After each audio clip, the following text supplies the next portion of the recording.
with us for 2K Sports midweek presentation of NBA basketball. This is Kevin Harlan alongside Clark Kellogg and Greg Anthony. Just a single game here at home. After this one, it's back on the road for the Spurs. They've put it all together over the course of their last 7 games. They've only had 1 loss over that span. And offensively as well as defensively, guys, they've been the better team in their first 2 meetings. I'm sure they know that a sweep of the season series is a real possibility. Thus far, they've been able to respond to everything these guys have thrown at them. And as you said, they've been the better team. I mean, it's a favorable matchup, and I think they'll look to take advantage of that one more time tonight. And the Houston Rockets starting 5. Harden and Ariza filling out the perimeter, and it's Chris Paul. Then there's Ryan Anderson, and it's Capella in at the 5 down low. Got a piece of it, and it's out of bounds. Last touch by Aldridge.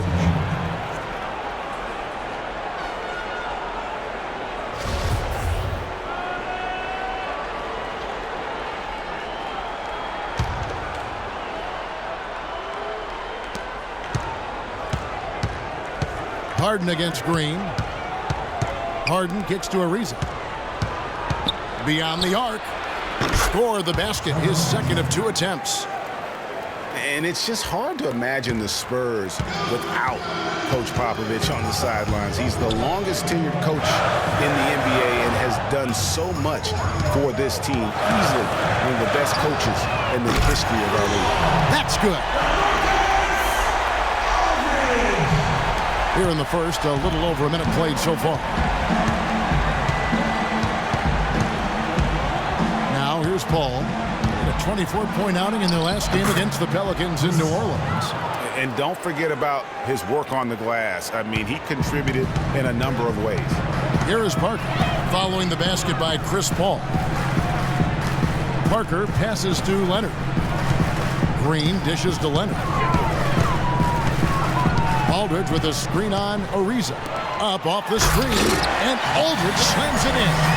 And can you always depend on him or what to lead you to the right place with that pass? Money. Green against Harden. Ariza outside.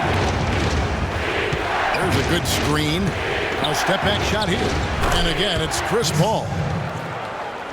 Paul's got his second bucket. You can't afford to give him that kind of a look. Well, you know, he came off a good screen, but still, as a defender, you got to do a better job of fighting over and through that. Spurs have gotten their first 3 shots to go in for him to start off this game. Up top, Leonard. He's covered by Anderson. Puts it up. Aldridge kicks to Gasol. Outside, Green. Pass to Parker. Lets it go from deep. And again, it's San Antonio with a 3. 4 or 5 shots have dropped for them already. Not a bad way to get things started. Now we'll go to Doris Burke, who had a chance to talk with head coach Kevin McHale. I asked him what he'd most like to see from his team today, and he told me we'd really like to keep Pau Gasol under wraps in this one.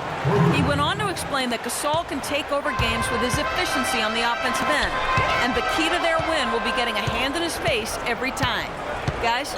Great. Thanks for the report, Doris. And here's Anderson for 3. Good, and Paul gets the assist. How in the world did they let him get that wide open? Well, it was the San Antonio Spurs in their last game, a loss to the Warriors in Oakland.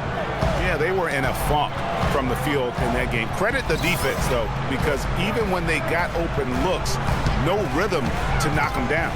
Hey, guys, every team has a night like that on occasion. It happens. Hey, we call them gong games. You just want to hit the gong, forget about them, and move on. Now here is Aldridge. Kawhi Leonard unable to get his shot to go. Down low. Parker kicks to Leonard. A second chance effort, and he drops that one in. How about the passing? They are moving the ball without any thought, without any individual agenda. Yeah, and it's really fun to see that kind of unselfishness. Really hard not to appreciate all the assists they've racked up. The shot by Paul, no good. Spurs trail by 3. Well, at this point in his career, Clark, it's safe to call Chris Paul one of the all-time great point guards. Yeah, without question. I mean, for a long time, it was hard to argue that Chris Paul wasn't the top point guard in the league. Even now you can make arguments for others, but Paul is always going to be in the conversation. And with Paul, it is all about his consistency. Other point guards will have better years or stretches than him, but he just puts up huge numbers year in and year out, literally like clockwork. You know, it's amazing to me how little fanfare CP3 gets. I mean, he's not a flashy player, but you look at his effectiveness on the court, and he's a once-in-a-generation kind of talent. I mean, he's done it all his entire career. So San Antonio goes with a fresh 5 on the floor. Houston with a big group substitution here. Nene, he's checked in for Capella. And Bahamute comes in for Anderson. P.J. Tucker, he's checked in for Trevor Ariza. And Eric Gordon subbed in for James Harden. And obviously, Chris Paul's one of the most highly recognized players in the game. High school All-American, college All-American, NBA Rookie of the Year. I mean, the list goes on and on. And San Antonio calls the first timeout of the game. Highly decorated Chris Paul, multiple NBA All-Team selections, all defensive team selections. No MVP yet. It's probably right around the corner, though, for him. Yeah, you know what? He's only worried about one thing, though, and that's hoisting that Larry O'Brien championship trophy at some point in his career. And when he takes it inside, the points are going to come, whether like that possession or just getting to the line. Nene, the screen. And Chris Paul hits from deep. Paul's got 9. And the story here, Kevin, early on is how well they've shot the basketball. Very high percentage so far, and if you want to start a game hot, that's the way to do it. Now here's Gay. He had a 12-point outing in their last game against the Warriors in Oakland.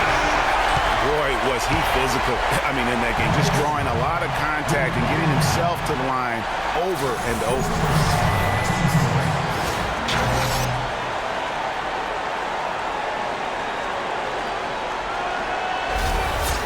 In a moment now to quickly take a look at the offensive approach for the Rockets. Well, I'll tell you what, they must have had a good shoot-around because they've been fantastic from long range so far, fellas. And also another aspect of their game that's been super so far tonight is how they've been sharing the basketball. And no question, G.A., Rudy Gay is one of those guys who has always put up great numbers, but in 9 seasons he's been in the league, only one playoff. Only one. Count him, one. Back in 2012. Yeah, but what if he was still in Memphis, though, Kevin? I mean, that's one of it. Sometimes it's not always your fault that you're not getting there. True. You got to play on a good enough team, and he hasn't up to this point. So, yeah, he's had his moments of inconsistency and will disappear at times. So there's some shared blame there as to why he hasn't been more consistent when it comes to the postseason. And Mills kicks to Anderson. The feed to Gay from deep three-point range. No good. And it's Houston the other way. And, you know, back to Rudy Gay. He's a tremendous all-around talent. Physically, instinctively, skill-wise, he's got it all. Except that consistent winning touch. That remains to be completed.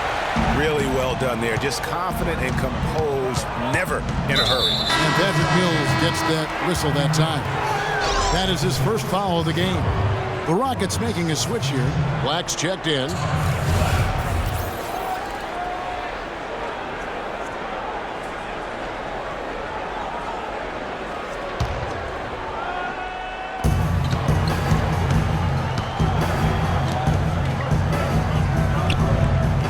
Ball against Ginobili. Ball passes to Nene. And 2 free throws coming up as he misses that one. Drawing the whistle and a lot of contact there. And thinking more about Rudy Gay, one key number I look at from last season is assists. By far the